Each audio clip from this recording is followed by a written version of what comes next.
የዚህ ኡስታዝ አሁን አላህ አልወለደም አልተወለደም እርሱ አንድ ነው ብሎ የሚለውን የነገሩት ማን ናቸው? አጋንንቶች፣ ጂኒዎች። ቁርአንህን ነው እኔ መረጃ እየከፈትኩበት ያለሁት። ቁርአንህን ነው። ቁርአንን ሜቢ አታውቀው ከሆነ አላውቅም።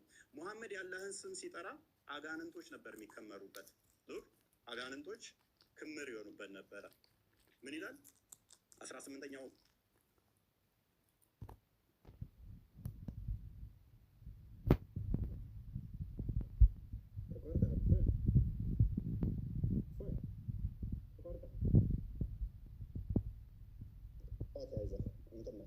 በደንብ የሚጠራልህ ነው። ሱራ 72 ላይ የጋኔኖች ምዕራፍ ይባላል። በጋኔኖች ምዕራፍ ላይ ቁጥር 18 ላይ እነሆ ሙሐመድ በደንብ አስተውል፣ የአላህን ስም ሲጠራ እነሆ የአላህ ባሪያ ሙሐመድ አላህን የሚጠራው ሆኖ በተነሳ ጊዜ ጋኔኖች በእርሱ ላይ ለረብረብ ሊሆኑ ቀረቡ።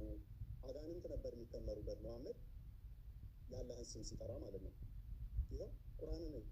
እኔ አይደለሁም ያልኩት፣ ቁርአን ነው ያለው። አላህ ሰውን ከደማጭ ዕቃ ነው የሰራው። በምን? በእጁ ወስዶ አላህ እጁን ታጥቦታል።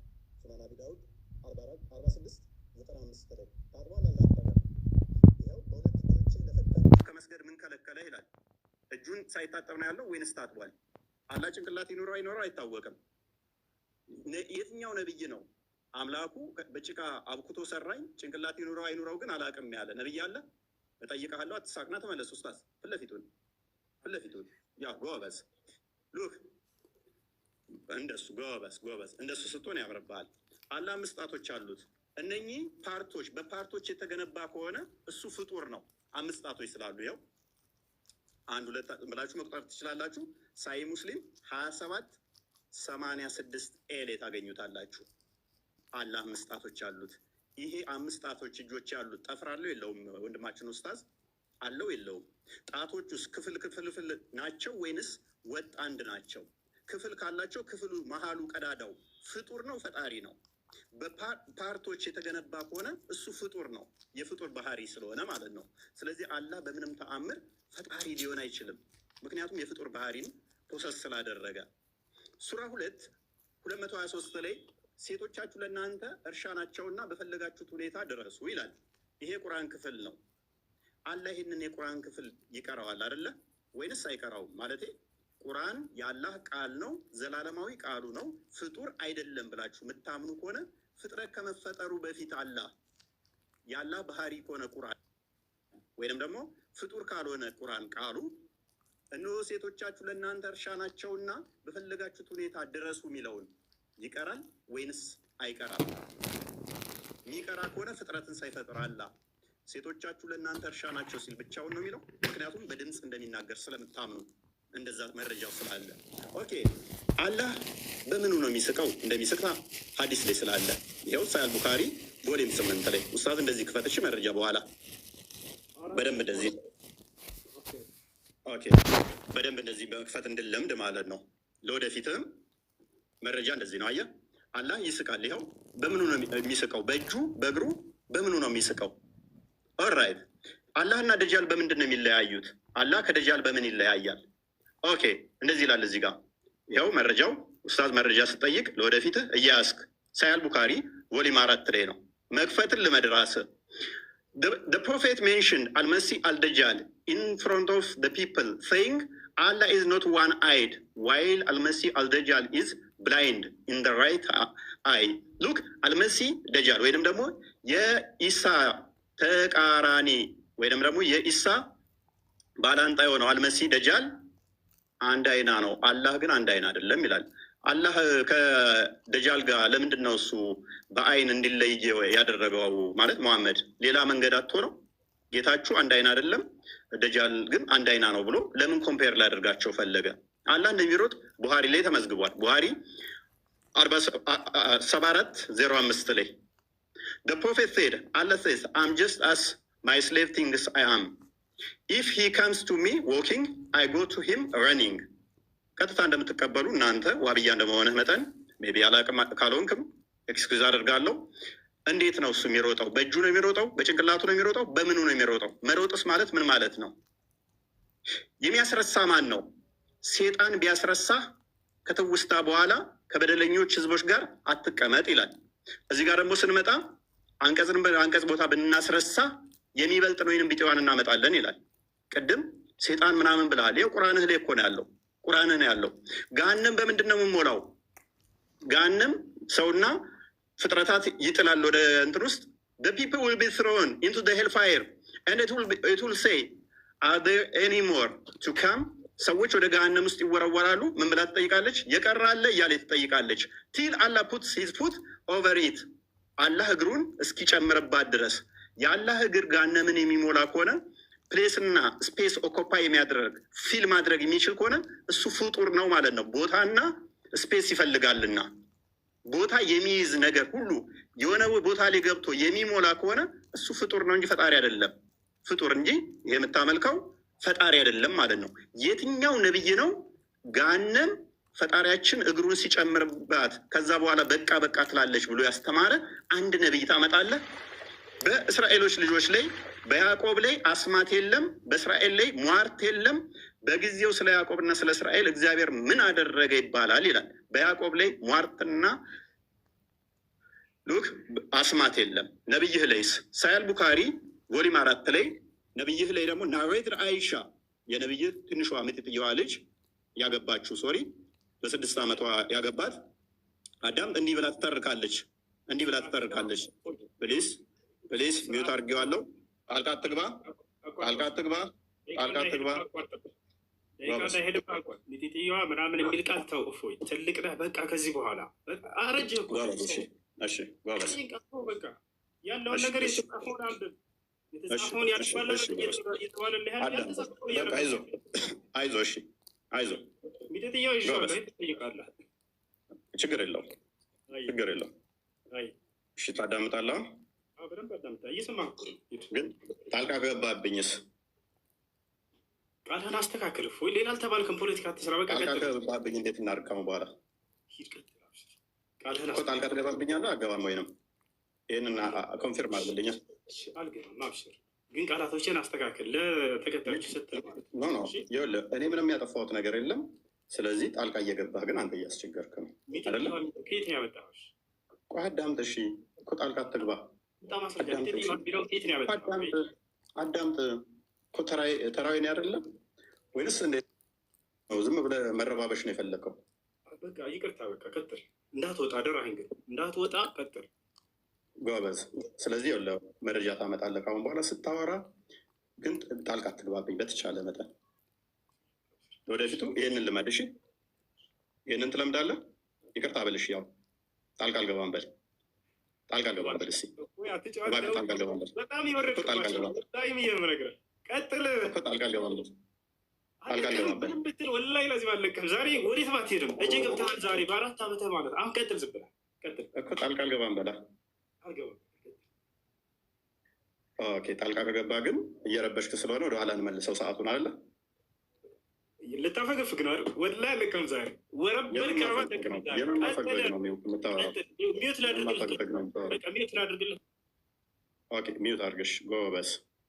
ስለዚህ ታሁን በኋላ ጣልቃ አይገባም ወንድማችን ብዬ አስባለሁኝ። ምንም እንትን ያልነው ነገር የለም። ኤኒዌይስ እያየ ሆኗል። ደቂቃውን አስጀምርልሃለሁ። ኦኬ አይሻ እንደተረከችው እንግዲህ በመጽሐፍ ቅዱስ ላይ አስማትና ድግምት አይሰራባቸውም። አይሻ እንደተረከችው ደግሞ magic was worked on Allah's prophet so that he began to fancy that he was doing things which he was not actually doing. Look, ድግምት ተሰርቶበት ያላደረገውን ያደረገ ይመስለው ነበረ ትላለች አይሻ። ሌሎች መዛግብት ላይ ደግሞ የተገናኘ ከሚስቶቹ ጋር ይመስለው ነበር ብላ ትላለች ማለት ነው። ስለዚህ ወንድማችን እንዴት ነው እሱ የትኛው ነብይ ነው ማለት አላህ ይወጣል ይወርዳል ብሎ የሰበከ አንድ ነብይ ልታመጣለን ትችላለህ? ከሌሊቱ 1/3 ሲቀር አላህ ይወርዳል ሲል በምኑ ነው የሚወርደው? የአረፋት ቀን የአረፋት ቀን ይወርዳል ይለናል። እንዴት ነው የሚወርደው? መውረድ ማለት ምን ማለት ነው? ፖዚሽን ይቀይራል ማለት ነው። ዳይሬክሽን ይቀይራል ማለት ነው። ይሄ ደግሞ የፍጡራን ባህሪ እንጂ የፈጣሪ ባህሪ አይደለም። ታውቀዋለህ ሜይ ቢ ተተማርክ። እንዴት ነው እሱ? በምኑ ነው የሚወርደው? በምኑ ነው የሚንቀሳቀሰው? በምኑ ነው የሚወርደው? በምኑ ነው የሚሄደውስ? ማለት መረጃ ታመጣልኛለህ ቀጣይ። ሌላኛው ዋናው አላህ አባት አይደለም ብላችሁ ታምናላችሁ። አላህ አባት ያልሆነው ለምንድን ነው? አባት ተብሎ ማይጠራበት ምክንያት ምንድን ነው? እሱ አላህ ልጅ የሌለው ለምንድን ነው? እሱ ነቢያቶች የሰበኩት ፈጣሪ አባት ተብሎ ይጠራል፣ አላህ ተብሎ ይጠራል ኖ። ቁርአን ራሱ የተጻፈው ይህንን ለመቃወም ስለሆነ ሱራ 18:4 ላይ እነዚያን አላህ ልጅን ይዟል ያሉትን ሊያስፈራራ ወረደ ይላል። ለማስፈራራት ነው የወረደው። የሚያስፈራራው ቅድም ደግሞ እዛ ጋ ማን ነው ብሎናል? ሰይጣን ነው ብሎናል። ሊያስፈራራ ወረደ ይለናል። ማስፈራራ ለምን አስፈለገው? ለምነው የሚያስፈራራን? ነቢያት የሰበኩትን ለምነው ማትቀበሉት? ነቢያቶች እንደሰበኩት አምናለህ? ለምሳሌ ሙሴ እንደዚህ ብሎ ያምናል። አንተ ታምናለህ? እናንተ አምላካችሁ እግዚአብሔር ልጆች ናችሁ ይላል። የአምላካችሁ የእግዚአብሔር ልጆች ናችሁ ታምናለህ አንተ እንደዛ ብለህ? ወይንስ ልክ አጋንንቶቹ እንደተናገሩት አላህ ልጅ የለውም ስላሉ አንተም ልጅ የላችሁም ትላለህ? መጽሐፍ ቅዱስ ራሱ የተጻፈው ኢየሱስ ሉክ በዚህ መጽሐፍ ያልተጻፈ ሌላ ብዙ ምልክቶች ያደረጋቸው አሉ። ነገር ግን ኢየሱስ እርሱ የክርስቶስ የእግዚአብሔር ልጅ እንደሆነ ታምኑ ዘንድ አምናችሁም በስሙ ሕይወት ይሆንላችሁ ዘንድ ይህ ተጽፏል። የማን ልጅ እንደሆነ? የእግዚአብሔር ልጅ እንደሆነ። ቁርአንስ የተጻፈው ለመቃወም፣ ይሄንን ተቃውሞ ደግሞ የሴጣን ነው። ለምንድን ነው ለመቃወም የመጣው? አላህ ማለት የሴጣን ከሆነ ለመቃወም ለምን መጣ? ለምንድን ነው እሱ ይህንን የተቃውሞ እምነት የመሰረታችሁት? አላህ ምንም ልጅ ያሌለበት ምክንያት ምንድን ነው እሱ? ኦኬ ምናልባት ይህንኛው ይሆን ቁርአናችሁ ስለሚናገር ማለት ነው። በዚህኛው ምክንያት ነው ብለህ ታምናለህ ኡስታዝ? ልጅ የሌለው ቁርአኑ እንደዚህ ስለሚል ልጅ የሌለው ምክንያቱ ምንድን ነው እሱ? አላህ ለምንድን ነው ልጅ የሌለው? አባቴ የማይባልበት ምክንያት ለምንድን ነው እሱ? አይ ቲንክ በዚህ ይመስለኛል። እርሱ ሰማያትና ምድርን ያለ ቢጤ ፈጣሪ ነው ይላል። በደንብ አስተውል። ቁርአን ነው የሚለው። ለእርሱ ሚስት የሌለችው ሲሆን እንዴት ለእርሱ ልጅ ይኖረዋል? ነገርን ሁሉ ፈጣሪ ነው ፈጠረ። ሶሪ ልጅ የሌለው ለምንድን ነው? ሚስት ስለሌለው። ለእርሱ ሚስት የሌለችው ሲሆን፣ በደንብ አስተውል። ለእርሱ ሚስት የሌለችው ሲሆን እንዴት ለእርሱ ልጅ ይኖረዋል? ይህንን ከምን አንጻር ነው? ከአጋንንቶች ጋር ነው አሁንም ያለው። ከአጋንንቶች ጋር ለምንድን ነው አላህ እንደዚህ የተያያዘው? ምክንያት ይኖረው ይሆን? ትመልስልን ይሆን ኡስታዝ? በመረጃ እንደዚህ እያወጣ ትመልስልን ይሆን? የአላህ እጆች ቀዝቃዛ ናቸው። ቅዝቃዜ ደግሞ በደንብ አስተውሉ። ቅዝቃዜ ከአንዱ ወደ አንዱ ሙቀት መቀበል አለበት ማለት ነው። ቀዝቃዛ ከሆነ ይህንን ሉክ ሙሐመድ ምን ይላል? then I saw my Lord look sorry in the most high and the last of appearance, so I saw place I saw him place his palm between my shoulders. I sensed the coolness of his fingertips. የጣቶች መዳፎች አሉት። አላህ መዳፍ አለው፣ ጣቶች አሉት። እነኚህ ፓርቲሽን አለው ማለት ነው። እንደዚህ ፓርቲሽን አለው። እጅ እንደዚህ መዳፍ ካለው ቀኝና ግራ ካለው ይካበባል ማለት ነው። የሚያዋስነው የሚያካልለው አለ ማለት ነው። የሚያዋስነው የሚያካልለው አለ አላህን ማለት ነው። ይሄ ደግሞ የፍጡር ባህሪ አይደል እንደ ኡስታዝ? አላህ ይህን እንደት ነው የምታምኑት? ምን ብላችሁስ ነው የምታምኑት? ሌላኛው ፍጡር አይደለም ብላችሁ ቁርአንን ቃሉን ያላህ ቃል ነው ፍጡር አይደለም ብላችሁ ታምናላችሁ። ለምሳሌ አሊፍ ላም ሚም፣ ይሄ ያላህ ባህሪ ነው። ፍጥረትን ከመፍጠሩ በፊት አሊፍ ላም ሚም ይላል። ይሄ ምንድን ነው እሱ ትርጉሙ? ለአላህ ምንድን ነው እሱ? ይሄ ባህሪው ከሆነ ምክንያቱም በድምፅ እንደሚናገርም ስለምታምኑ ማለት ነው። በድምፅ የሚናገር ከሆነ በድምፅ መናገር የጀመረው አላህ ፍጥረትን ከፈጠረ በኋላ ወይንስ ከመፍጠሩ በፊት በድምፅ ይናገር ነበር አላህ? ይኸው በድምፅ እንደሚናገር ቡሃሪ 47:11 ላይ አላህ ሊትራሊ ድምፅ አለው ብላችሁ ስለምታምኑ፣ ስለዚህ ችን ሲቀራት ማለትም ለጅብሪል ሲነግረው አሊፍ ላም ሚም ብሎ ነው። አንተ ታርመኛለህ ኡስታዝ ስለሆንክ የእሱ ድምፅ እንዴት እንደሆነ በድምፅ